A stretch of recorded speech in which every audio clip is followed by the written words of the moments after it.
Ya Allah. Terus bagaimana hubungan dengan anak saya yang sekolah di pesantren? Ini mau nanya. Muhammad sallallahu alaihi wasallam. Terima kasih Bapak. Perjalanan hidup yang panjang. Bismillah.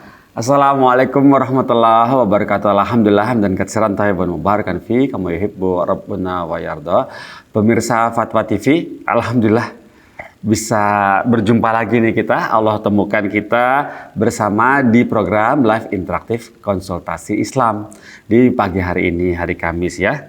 Alhamdulillah kita saat ini berada di Jakarta dan Ustadz pembina program ini berada di kota Yogyakarta. Seharusnya di Jember biasanya ya, saat ini di Jogja. Maka dari itu, bagi pemirsa atau pendengar radio anggota Artvisi yang ingin menelepon ke program ini, berubah nomor teleponnya di nomor 021 212 32 333. Saya ulang ya buat pendengar radio ya.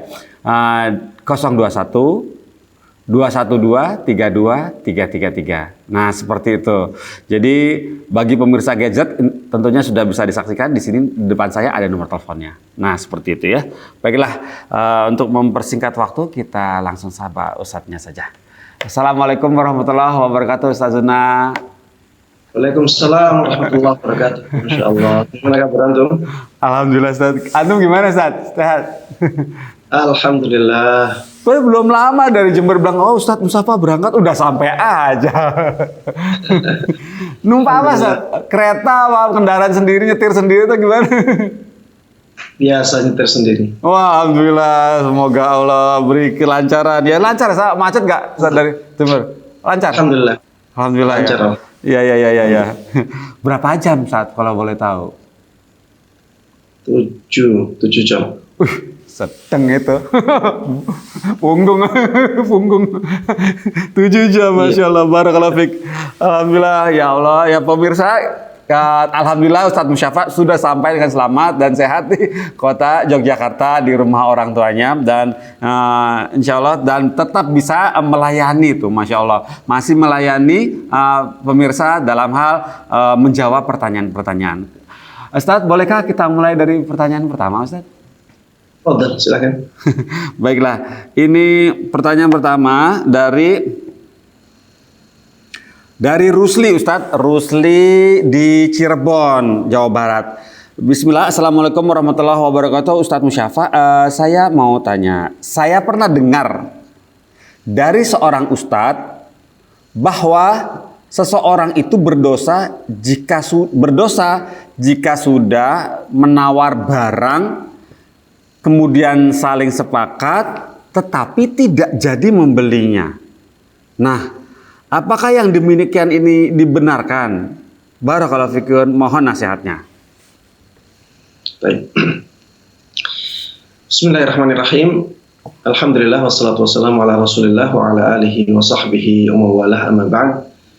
Yang ditanyakan adalah apakah seseorang diwajibkan untuk membeli barang yang sudah dia tawar dan disepakati harganya oleh penjual? Maka jawabannya tidak ada kewajiban untuk itu. Ya, selama akad jual beli belum terjadi, maka tidak ada kewajiban untuk atau tidak ada kewajiban atas kedua belah pihak atau salah satunya untuk melanjutkan akad itu karena memang akadnya belum jadi. Dan ketika baru tawar-menawar, kemudian sepakat dengan harga tertentu, maka belum ada akad jual beli di sini. Belum ada akad jual beli di sini. Kecuali apabila sudah ada kesepakatan untuk akad jual beli. Ini beda lagi. Ada bedanya antara kesepakatan untuk berjual beli dengan kesepakatan harga tertentu. Ya. Sepakat dengan harga tertentu belum tentu sudah ada akad jual beli. Kalau sudah terjadi akad jual beli dengan adanya ijab qabul dan barang sudah ada, maka ya di sini harus dilanjutkan, tidak boleh dibatalkan kecuali dengan kesepakatan dua belah pihak untuk membatalkannya. Tapi kalau misalnya baru kesepakatan harga saja, maka di sini belum ada akad jual beli, ya.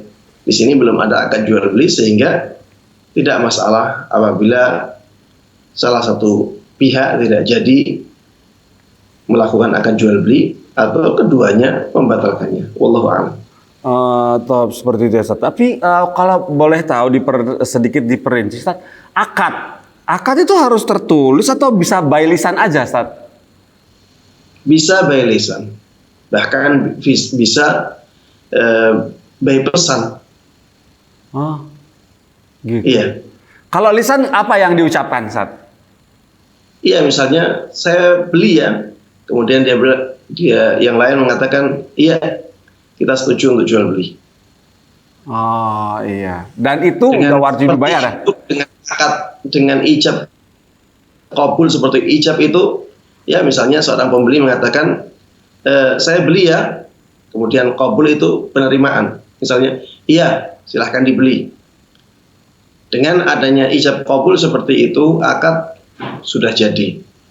Selama barangnya ada, walaupun belum ada penyerahan barang, kemudian belum ada penyerahan harga uang, ya, tetap akadnya sudah terjadi ketika ada jual beli dan ada barang. Ya, Ustaz, gitu ya. Jadi ada ucapan saya beli, gitu ya, Ustaz. Baiklah, Ustaz. Alhamdulillah, barakallahu fikum atas jawabannya. Semoga yang bertanya tadi bisa paham apa yang sudah disampaikan Ustaz Musyafa. Berikutnya Ustaz, ini pertanyaan dari Rusli. Wah, masih ada Rusli doi ini 2 kali nih. Bismillah, izin bertanya Ustadz, apakah boleh akad salam dengan pembayaran tidak tunai? Akad salam boleh nggak dengan pembayaran tidak tunai atau dengan cara DP, kemudian sisanya dibayar ketika barang sudah ready? Barakallahu fikum Ustadz. Baik, ya, yang dimaksud dengan akad salam adalah akad pemesanan pengadaan barang, ya, akad pesan pengadaan barang. Ini yang dimaksud dengan akad salam. Jadi misalnya saya memesan kepada Mas Pongki, ya, barang yang Mas Pongki belum memilikinya. Tapi saya bilang ke Mas Pongki, Mas, tolong carikan barang dengan spesifikasi ini dan itu. Ini uangnya. Inilah akad salam, ya. Jadi barangnya belum ada, tapi Ana tahu Mas Pongki bisa carikan barang itu. Kemudian Mas Pongki bilang, iya, saya sepakat. Dengan seperti ini terjadi akad salam, akad pesan pengadaan barang. Jadi barang itu tidak dibuat oleh Mas Pongki, tapi dicari oleh Mas Pongki di pasaran. Ya, seperti ini namanya akad salam. Akad salam, ya, ini harus jelas kriteria barangnya, harus jelas kapan penyerahan barangnya, ya. Dan orang yang dipesani, ya, dia harus bisa mengadakan barang tersebut, ya, sesuai dengan perkiraan dia. Baik, apakah akad salam ini boleh di DP atau pembayarannya boleh dicicil? Jawabannya tidak. Ya, boleh ya. Ya. Jawabannya tidak boleh. Kenapa? Karena penjual sudah hutang dengan barangnya. Lama demikian. Yang menjual sudah berhutang dengan barangnya. Maksudnya barang yang dia jual belum ada. Dia berarti berhutang kepada pembeli. Maka pembeli tidak boleh juga berhutang kepada penjual. Iya. Ya, dengan membayar sebagian harga, berarti dia nantinya akan berhutang kepada penjual. Kalau dia DP, berarti sisanya masih menjadi hutang bagi dia. Kalau terjadi seperti ini, maka di sana ada jual beli hutang dengan hutang. Si penjual berhutang kepada pembeli, si pembeli berhutang kepada penjual. Makanya tidak boleh akad salam dengan model DP seperti itu. Wallahu a'lam. Oh, waduh, selama ini saya salah, berarti Mas. Main DP-DP aja. Wah, bahaya ini. Baiklah, Ustaz, barakallahu fiik atas jawabannya. Alhamdulillah ilmunya tuh pemirsa seperti itu ya. Nggak boleh DP kalau di akad salam ya. Ini ada penelpon masuk, coba kita nantikan. Apakah sudah bisa tersambung, teman? Bisa ya? Ya. Assalamualaikum Fatwa TV. Halo? Ya, assalamualaikum Fatwa TV. Ya, salam Fatwa TV ya. Iya, ibu siapa nih? Di mana? Mbak Allah dari Madura. Dari Madura?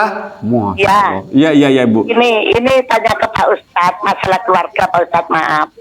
Ya. Ya. Gini, kami ini suami istri sudah sepuh. Tapi suami kami ini dalam keluarga sepertinya berbuat maksiat, tidak mau berhenti-berhenti. Selama 2 tahun kami ini hidup seperti sudah di luar keluarga, sudah mengikuti sunnah Rasul. Jadi suami kami itu minta uang, saya kalau diberi uang segini kami akan angkat kaki dari rumah. Karena kami merasa sudah tidak kuat. Saya nahan 2 tahun seperti ini terus menerus. Ya kami ngikuti, saya beri uang, akhirnya angkat kaki. Karena kami ini hanya mikir karena sudah sepuh, kalau di akhirat kapan-kapan takut diminta tanggung jawaban, demi akhirat kami itu mengalah. Itu apa benar tindakan kami memberi uang, orang yang mau angkat kaki pokoknya diberi uang. Kami ngikuti karena demi di akhirat kami biar tidak punya tanggung jawab apa-apa, tidak punya karena suami kami itu seperti tidak mau insaf. Terima kasih Pak Ustadz atas sarannya. Wassalamualaikum warahmatullahi wabarakatuh. Waalaikumsalam warahmatullahi wabarakatuh. Fadhil Ustaz. Baik. Iya. Ini merupakan ujian ya yang seringkali dialami oleh orang yang terikat hubungan suami istri ya. Kadang-kadang suaminya yang suka bermaksiat, kadang-kadang sebaliknya istrinya yang suka bermaksiat. Baik. Sebenarnya ya, yang punya tanggung jawab terhadap perbuatan kemaksiatan yang lebih besar sebenarnya adalah suami. Apabila misalnya suami melihat istrinya banyak bermaksiat kepada Allah Subhanahu wa Ta'ala, maka suami punya tanggung jawab untuk meluruskan istrinya. Karena memang di dalam Al-Quran Allah sebutkan ar-rijalu qawwamuna 'alan nisa, bahwa kaum laki-laki lah yang menjadi pengatur bagi kaum wanita, kaum perempuan. Para suami yang menjadi pengatur para istri. Sehingga apabila ada istri yang melakukan kemaksiatan, ya suami punya tanggung jawab yang besar untuk meluruskan istrinya. Bahkan di dalam surat An-Nisa ya, di ayat yang sama Allah Subhanahu wa taala mengatakan walladzina takhafuna wallati takhafuna nushuzahunna fa'idhuhunna wahjuruhunna fil madaji'i wadribuhun. Untuk istri-istri yang kalian takut atau khawatir mereka melakukan nusyuz, yang dimaksud dengan nusyuz di sini adalah perselingkuhan, fa'idhuhunna, maka berikan nasihat kepada para istri itu. Ini perintah Allah kepada para suami untuk menasihati istri-istri mereka yang seperti ini. Wahjuruhunna, kalau ketika dikasih nasihat masih susah, maka hajarlah mereka, boikot mereka. Misalkan mendiamkannya, berpisah ranjang misalnya. Ini perintah dari Allah kepada para suami untuk agar mereka menasihati istrinya atau mengambil tindakan agar istri tersebut berhenti dari perbuatan yang dikhawatirkan itu. Wadribuhunna, bahkan bisa sampai kepada perintah untuk memukul mereka. Ya tentunya dengan pukulan-pukulan yang tidak menyisakan sakit ya, maksudnya tidak membekas. Tapi pukulan tersebut untuk memberikan peringatan yang keras kepada para istri. Ini yang berkaitan dengan tanggung jawab seorang suami sebagai kepala rumah tangga, sebagai pengatur para istrinya. Adapun istri, ya, apabila melihat suaminya banyak melakukan kemaksiatan, maka tanggung jawab istri adalah memberikan nasihat yang baik kepada suaminya. Memberikan nasihat yang baik kepada suaminya, itulah tugasnya. Dan masuk ke dalam keumuman hadis Nabi Muhammad SAW, man ra'a minkum munkaran falyughayyirhu biyadihi, fa in lam yastati' fa bi lisanihi, fa in lam yastati' fa bi qalbihi, wa dzalika di antara kalian yang melihat kemungkaran, maka ubahlah dengan tangannya. Ya, ubahlah dengan tangannya. Dan seorang istri biasanya tidak mampu mengubah kemungkaran suaminya dengan tangannya. Maka silahkan dia mengubahnya dengan lisannya. Sampaikan nasihat secara baik. Tapi kadang-kadang dengan lisan pun tidak mampu seorang istri. Maka dia harus mengingkari dengan hati. Dan itulah keimanan yang paling lemah. Dan para jemaah sekalian rahimani wa rahimakumullah, ketika ada kewajiban untuk mengingkari kemungkaran, bukan berarti kemungkarannya harus hilang. Bukan berarti kemungkarannya harus hilang.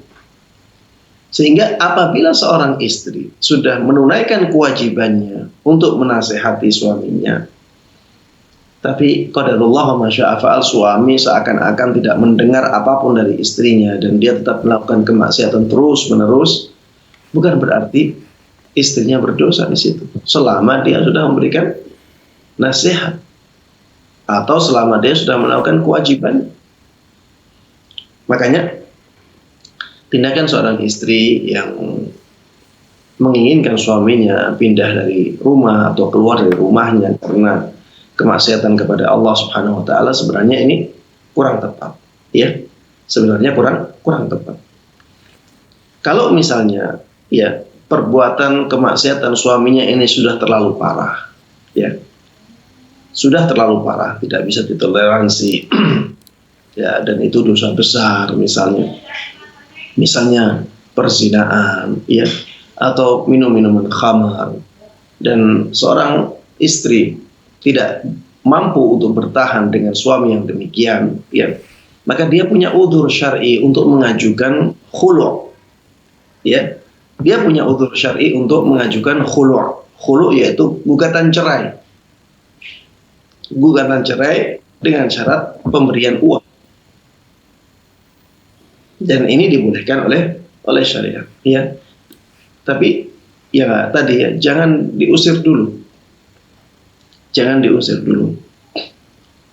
Karena kalau masih suami istri, ya tidak boleh melakukan yang demikian.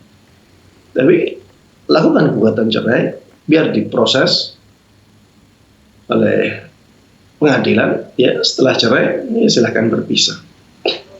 Demikian Allah Ta'ala.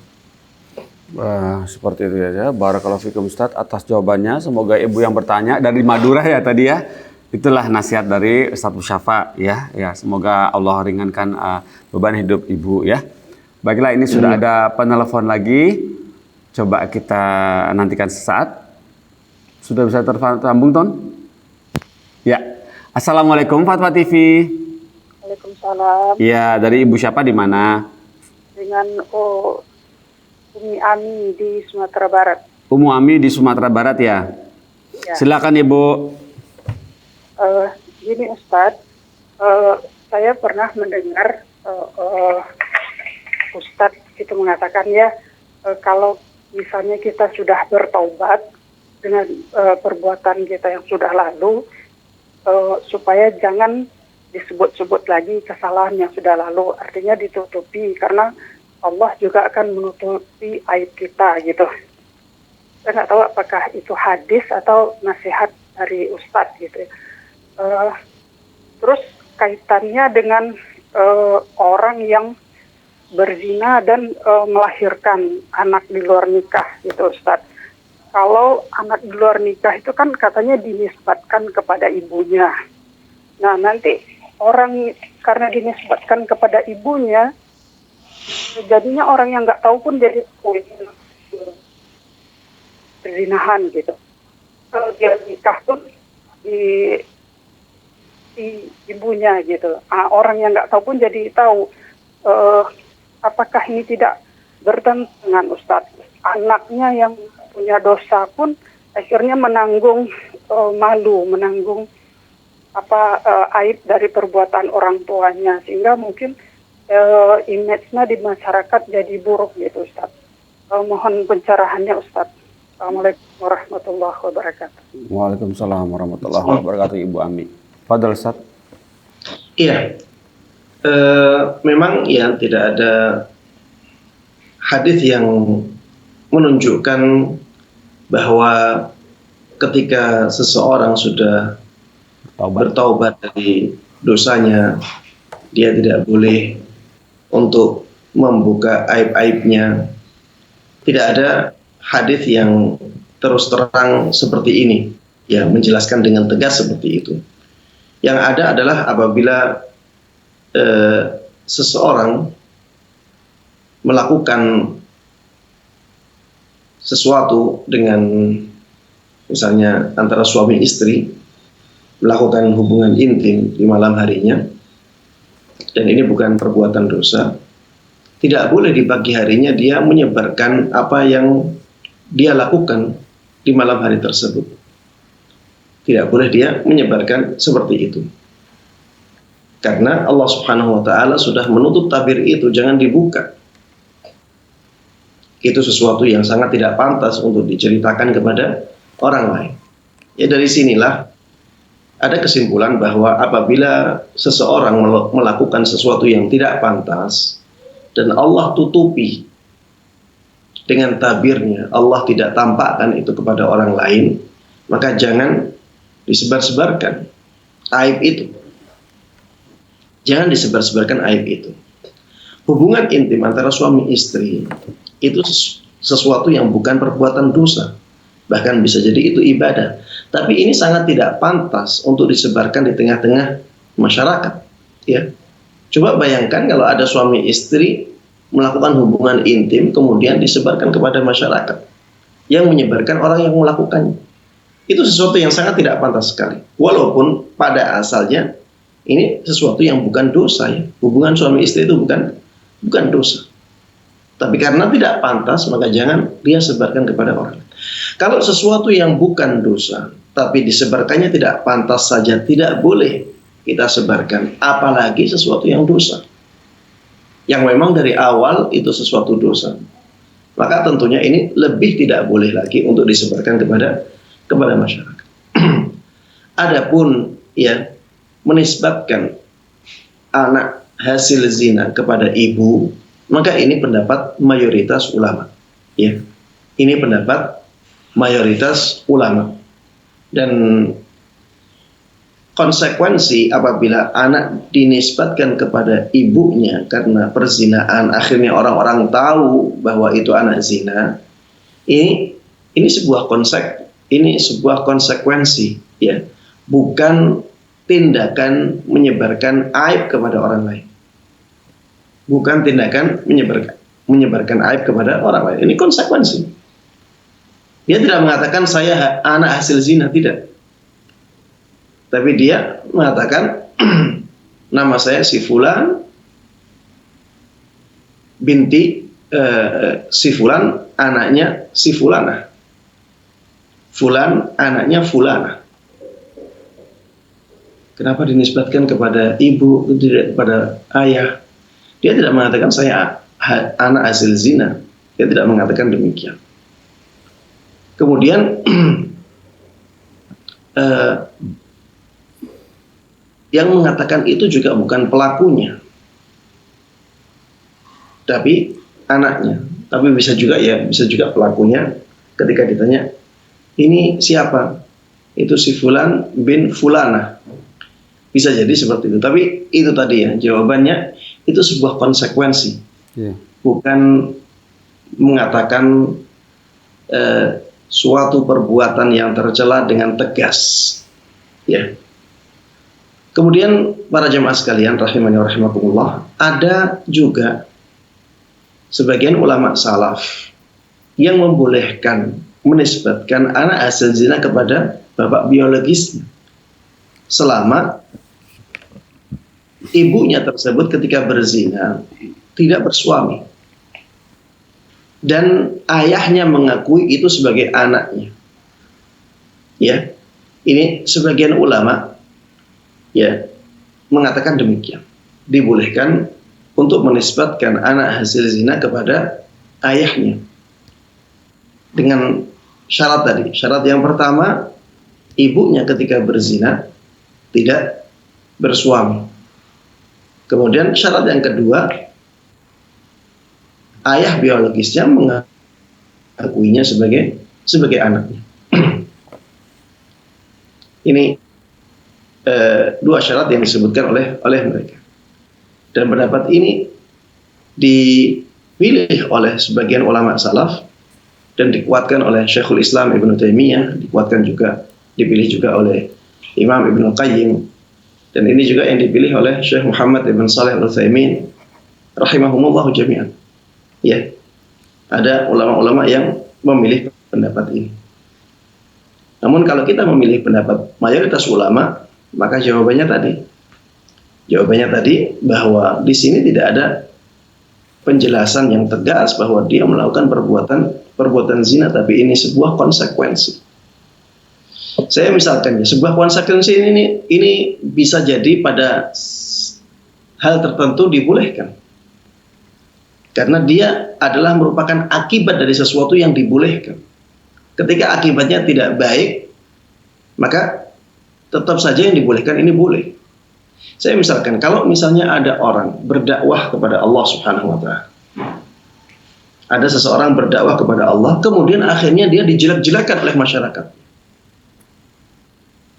Sebenarnya seseorang itu tidak boleh melakukan sesuatu yang menjadikan dia akhirnya direndahkan oleh orang lain. Sebenarnya tidak boleh. Tapi ketika seseorang berdakwah, dia melakukan sesuatu yang baik, dibolehkan. Tapi ada konsekuensi seperti itu, bukan berarti dakwahnya tidak boleh. Tetap dia dibolehkan untuk berdakwah. Saya contohkan lagi ya, misalnya ada orang menampakkan keburukan pemimpin, boleh tidak? Tidak. Pemimpin muslim tidak boleh. Tapi kalau misalnya ada orang dia menyampaikan buruknya riba, tidak boleh riba, menabung di bank konvensional itu tidak boleh, dan membiarkan bank konvensional tetap misalnya kuat, subur, itu tidak boleh. Akhirnya masyarakat faham, oh berarti ini pemerintah kurang menerapkan syariat Islam, misalnya seperti itu. Masyarakat fahamnya seperti itu. Ini kan berarti ada konsekuensi dari penjelasan ini bahwa orang ini seakan-akan menjelek-jelekan pemerintah karena dia menampakkan keburukan pemerintah. Ada konsekuensi seperti itu. Apakah berarti menjelaskan tentang haramnya riba, haramnya bantu-membantu dalam perbuatan riba, ini berarti tidak boleh karena ada konsekuensi pemerintah menjadi tampak buruk? Jawabannya tetap dibolehkan. Tetap boleh. Iya. Iya, karena dia tidak melakukan yang itu. Ini hanya sebuah konsekuensi. Makanya kan para ulama mengatakan yughtafaru fit tawabi' ma la yughtafaru fi ghairiha. Ya, diampuni sesuatu yang dimaafkan atau bisa ditolerir, sesuatu yang dia hanya menjadi sebab sampingan. Padahal ketika itu dilakukan secara sengaja dan dia memaksudkan perbuatan itu, maka tidak boleh. Misalnya ada orang ingin agar dirinya dihinakan oleh masyarakat, akhirnya dia melakukan sesuatu perbuatan yang hina. Ini tidak boleh, karena dia bermaksud seperti itu. Tapi kalau dia berdakwah akhirnya dihinakan oleh masyarakat, ini dibolehkan karena berdakwah itu perintah dari syariat. Wallahu a'lam. Masya Allah, seperti itu Ustaz. Salah cukup jelas, Masya Allah, barakallahu fiik. Walaupun si pelakunya tuh paham ya, akan begini konsekuensinya, seperti yang berdakwah tadi, menyuruhkan tidak boleh riba, udah tahu nih, bakalan saya banyak ditentang, bakalan pemerintah dijelek-jelekin. Berarti tapi tetap dibolehkan ya Ustaz ya? Tetap dibolehkan ya, selama dia memang niatnya untuk menjelaskan yang diharamkan oleh syariat dan dia tidak menjelek-jelekan pemerintah. Iya. Itu hanya sebuah konsekuensi, Iya, ya bukan yang dilakukan. Masya Allah, barakallahu fiik Ustaz. Jadi paham, nah insya Allah paham, insya Allah. Paham, nah insya Allah. Baiklah, ini sudah adalah penelpon baru teman-teman. Oke, Bismillah. Assalamualaikum Fatwa TV. Waalaikumsalam warahmatullah. Iya, Ibu di mana nih? Ibu siapa di mana? Umu Aryo di Pekanbaru. Ibu Aryo di Pekanbaru. Iya, silakan. Ya. Assalamualaikum Ustaz. Waalaikumsalam warahmatullahi wabarakatuh. Izin melanjutkan pertanyaan dari member grup WhatsApp di Rosa Ustaz. Ya. Yang pertama itu, Ana mempunyai keponakan. Setiap tahun beliau membagi-bagi sembako pada para mualaf dan orang miskin di kampung. Barang tersebut dibeli di toko bapaknya, dan bapaknya ini termasuk salah seorang yang turut menerima barang sembako tersebut. Itu hukumnya gimana Ustaz? Bolehkah bapaknya ikut menerima? Terus yang kedua, Itu Sebentar Bu, sendiri, sebentar Bu. Bagaimana Bu? ya, itu uang sendiri. iya dengan uang anaknya ini. Anaknya itu Iya. bagi-bagi sembako, beli sembakonya di toko bapaknya, bagi-bagi, terus bapaknya juga dapat kebagian gitu. Bolehkah bapaknya juga ikut? Oh, Ya.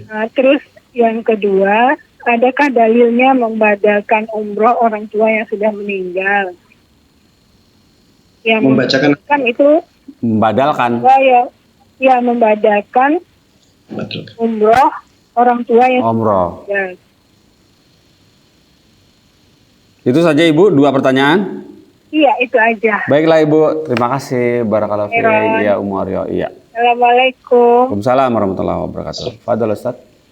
Iya, untuk kasus yang pertama atau masalah yang pertama adalah bolehkah seorang anak membeli sesuatu dari ayahnya?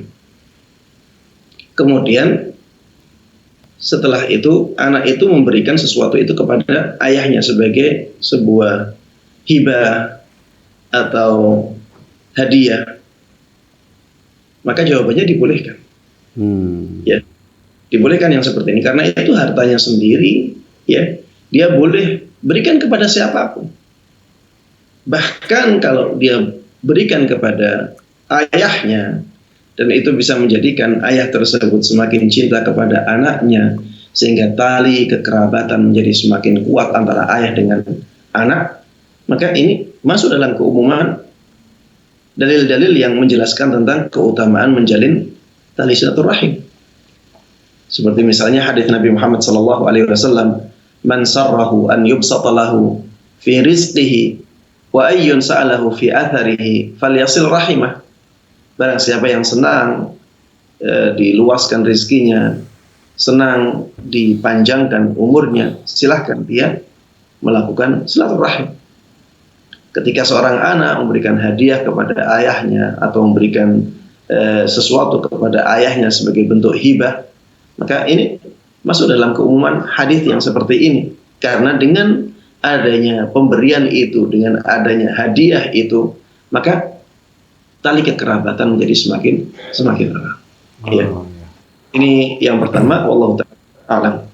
Untuk kasus yang kedua, ya, atau masalah yang kedua yaitu membadalkan umroh untuk orang yang sudah meninggal, jawabannya dibolehkan. Ya, sebagaimana ibadah haji dibolehkan, ya, begitu pula umroh, ya, karena ada dalilnya. Ya. dalilnya yang berkaitan dengan haji, dan umrah itu disebut sebagai haji kecil. Makanya yang dibolehkan di haji berarti dibolehkan di umrah. Haji boleh berarti membadalkan umrah boleh. Dan para jemaah sekalian rahimani wa rahimakumullah, membadalkan haji dan umrah ini tidak harus dilakukan oleh anak. Bisa juga dilakukan oleh selain anak. Karena hadisnya yang berkaitan dengan haji, yaitu hadis Syubrumah, itu dia bukan membadalkan ayahnya, tapi redaksi hadisnya akhun li au qaribun li, saudaraku atau kerabatku.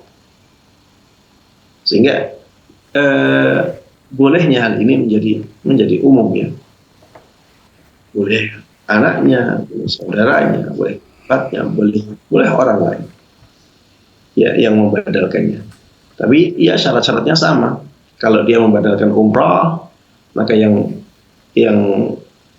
membadalkan tersebut dia harus sudah pernah haji atau sudah pernah umrah. Yang membadalkan haji dia sudah harus pernah haji, ya.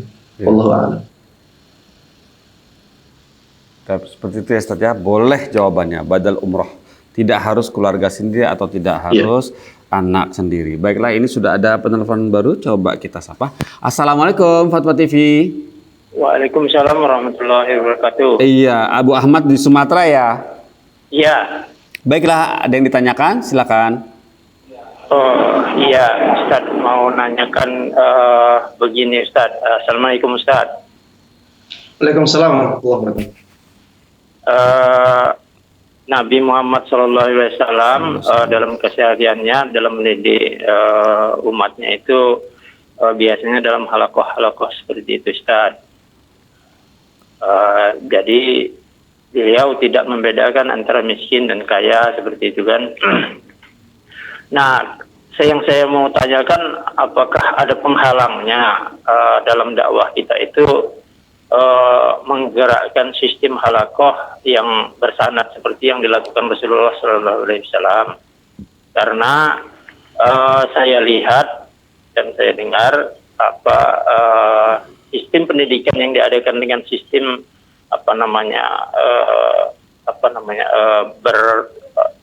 yang berkelas-kelas seperti ini menyebabkan biaya mahal yang tinggi, yang kadang-kadang dananya itu dikumpulkan dari dana wakaf, dari sumbangan, termasuk orang-orang miskin kan, Rp1.000 sangat berharga.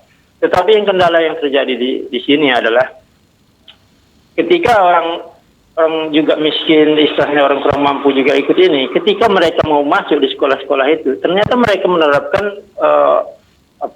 biaya masuk yang tinggi. Kalau untuk mungkin biaya makan, biaya ini kan mungkin 1 juta, 1,5 juta wajar ya.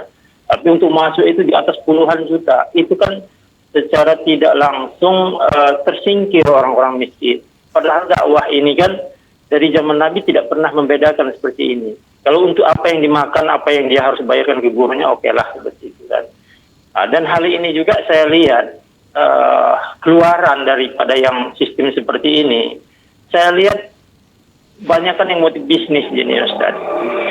Jadi saya mohon karena sistem yang bersanad ini bagaimana itu kalau menurut Fatwa TV ini kan kok tidak banyak yang menggerakkan seperti ini. Karena kalau yang seperti ini dikembangkan artinya siapapun itu bisa duduk di situ Ustaz.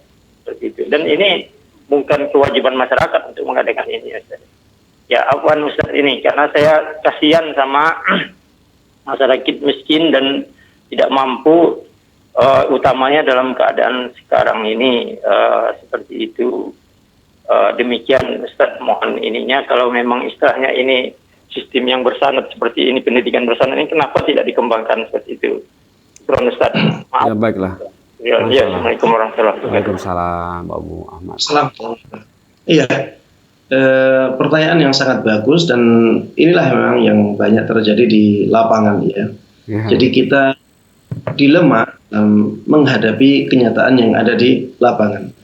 Dari satu sisi lembaga pendidikan dia punya tanggung jawab untuk menjaga kualitas pendidikannya dengan menjaga kualitas guru-gurunya, ya, dan kualitas pelayanannya kepada santrinya atau kepada anak didiknya. Dan ini tentunya membutuhkan biaya yang besar. Di sisi lain, ya, masyarakat menginginkan adanya pendidikan yang murah meriah, tapi dengan kualitas yang bagus. Disinilah ada dilema ya, yang dihadapi oleh banyak pelaku usaha pendidikan. Dan akhirnya memang di lapangan ada lembaga-lembaga pendidikan yang fokusnya ke biaya yang murah dan itu sedikit. Ada yang fokusnya sesuai dengan kebutuhan. Dan biasanya kalau yang sesuai dengan kebutuhan dan ingin kualitas yang bagus, biasanya terlihat mahal.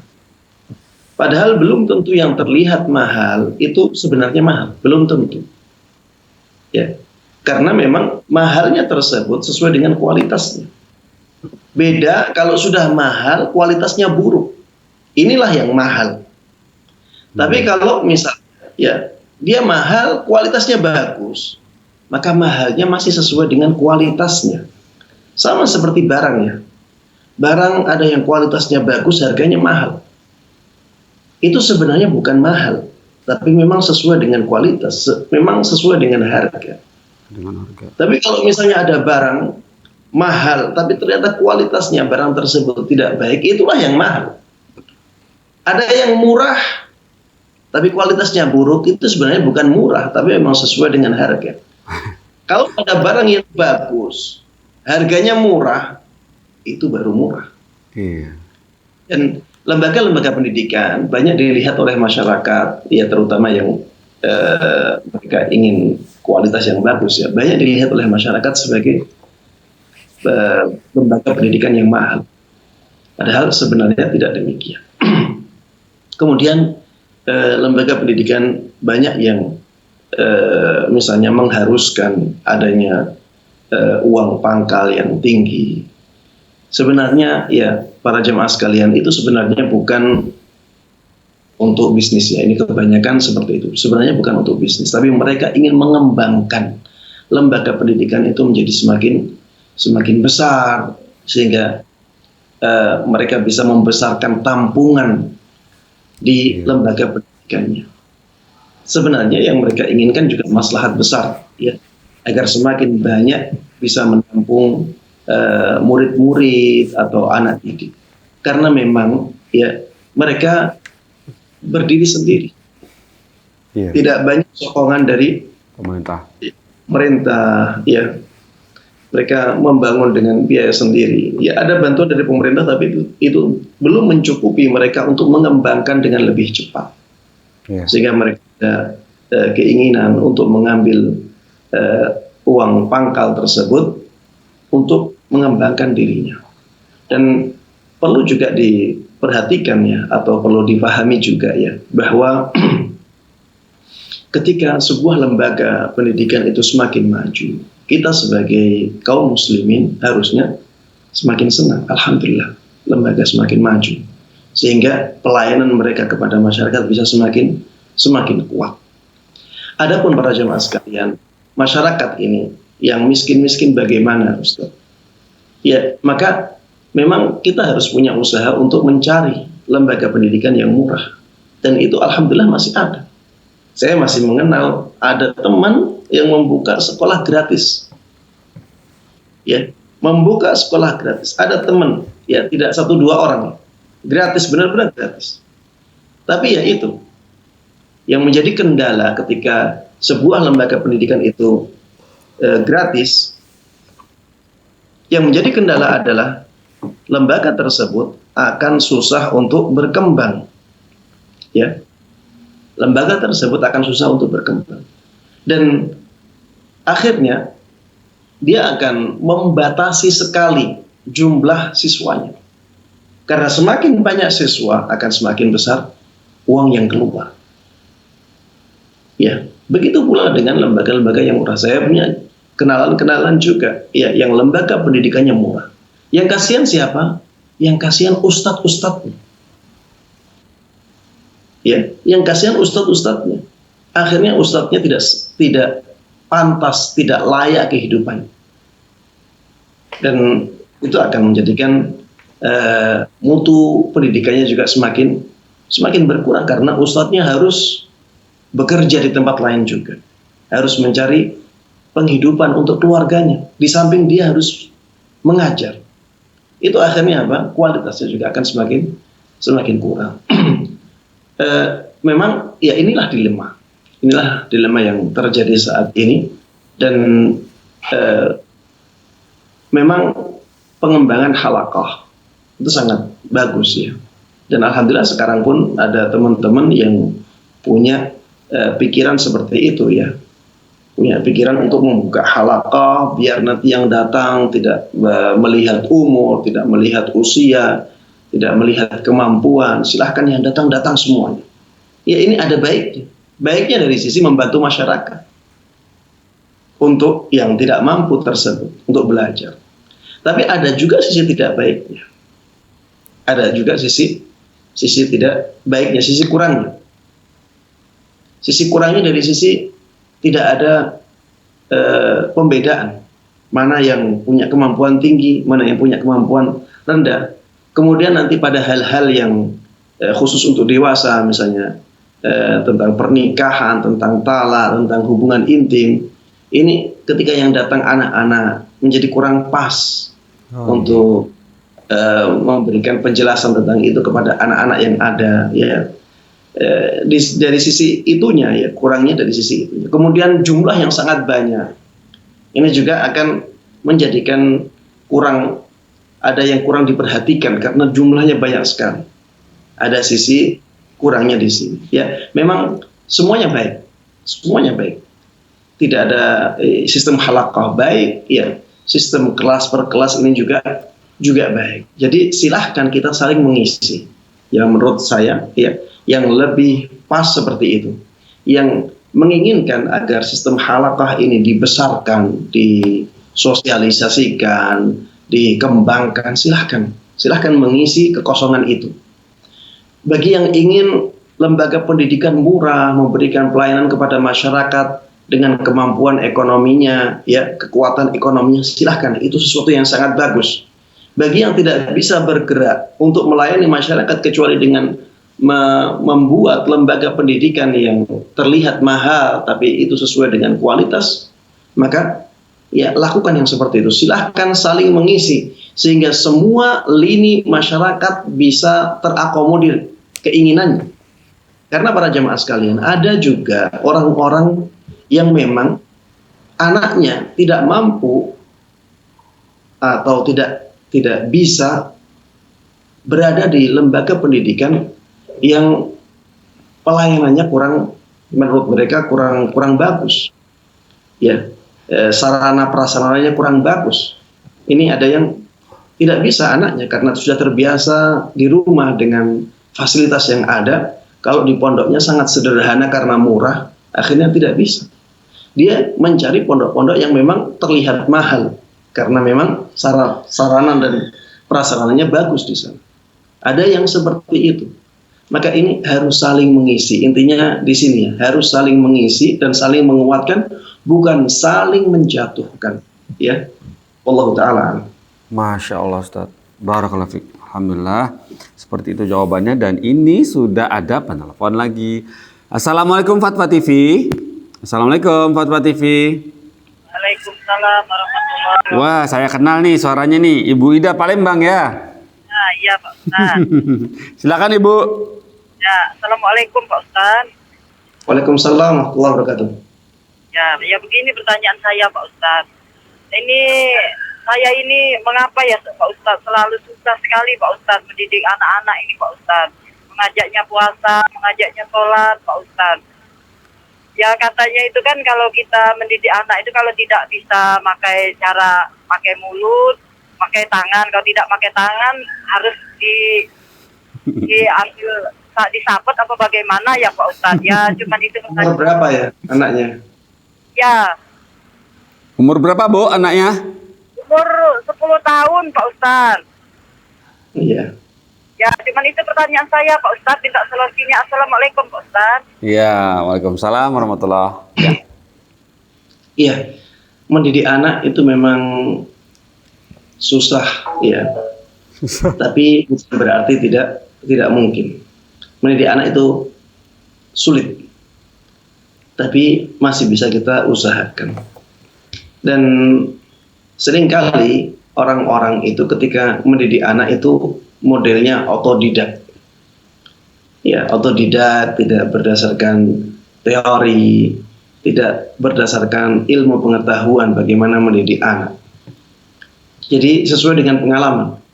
Itu yang banyak terjadi di masyarakat. Maka sebenarnya ya pemerintah perlu membuka adanya persiapan pendidikan, persiapan sebelum pernikahan. Dan harusnya di dalamnya ada pendidikan bagaimana mendidik anak dengan baik sesuai dengan ilmu psikologi. Itu harusnya ada yang seperti itu. Sekarang sudah ada program pranikah. Cuma biasanya yang membicarakan tentang bagaimana mendidik anak dengan baik sesuai dengan ilmu pengetahuan yang sekarang sudah sangat maju ini biasanya lemah di situ. Yeah. Padahal ini sangat penting sekali karena ini berhubungan dengan aset keluarga yang paling berharga, yaitu anak. Ya, aset keluarga yang paling berharga itu bukan harta, ya, tapi anak. Karena dialah yang nantinya akan meneruskan perjuangan keluarga. Dan ini sangat penting untuk kita ketahui tentang bagaimana mendidik anak yang baik sesuai dengan ilmu pengetahuan yang berkembang saat ini, ya, terutama ilmu psikologi. Dari situlah kita bisa mengarahkan anak dengan baik karena ini berkaitan dengan kejiwaan anak. Namun secara garis besar ya, kalau misalnya kita memang kurang dalam masalah itu, maka kita harusnya punya usaha untuk mencari tahu bagaimana mendidik anak yang baik, ya. Dan alhamdulillah di saat ini kita bisa menggunakan sarana-sarana media informasi sangat banyak, ya. Google tinggal di searching, tinggal dicari di Google bagaimana mendidik anak yang baik. Itu insya Allah dari situ kita bisa mendapatkan ilmu, ya, walaupun sedikit demi sedikit.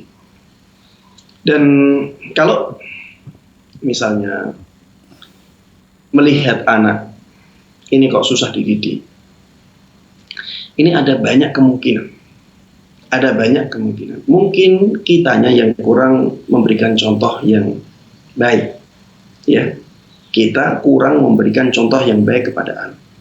Ini bisa menjadi pemicu anak susah diatur, karena dia akan melihat ibu saya seperti itu, bapak saya seperti itu, kenapa saya nggak boleh?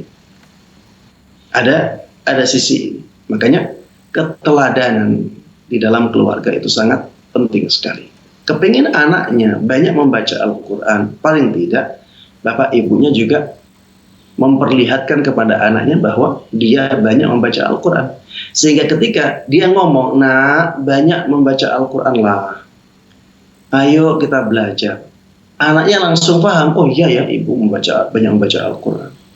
Ketika ingin anaknya banyak belajar, ya perlihatkan di depan mereka bahwa bapak ibu juga belajar membaca buku, ya. Sehingga ketika ngomong ke anaknya, anak tidak bantah. Bapak ibu aja jarang baca, masa saya suruh baca terus? Tidak ada bantahan seperti itu. Karena anak memang benar-benar melihat orang tuanya seperti itu. Kalau ingin anaknya semangat sedekah, perlihatkan kepada anak bahwa kita juga semangat sedekah. Keteladanan ini sangat penting. Kemudian sisi yang sangat penting juga dalam pendidikan anak adalah ketaatan kita kepada Allah Subhanahu wa Ta'ala. Sisi ketakwaan. Ya, ketika kita melakukan banyak kemaksiatan, asar atau pengaruh dari kemaksiatan itu akan tampak di anak kita.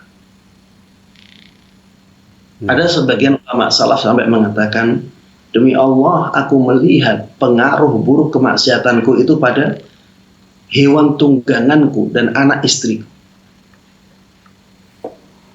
Dan itu bisa kita rasakan.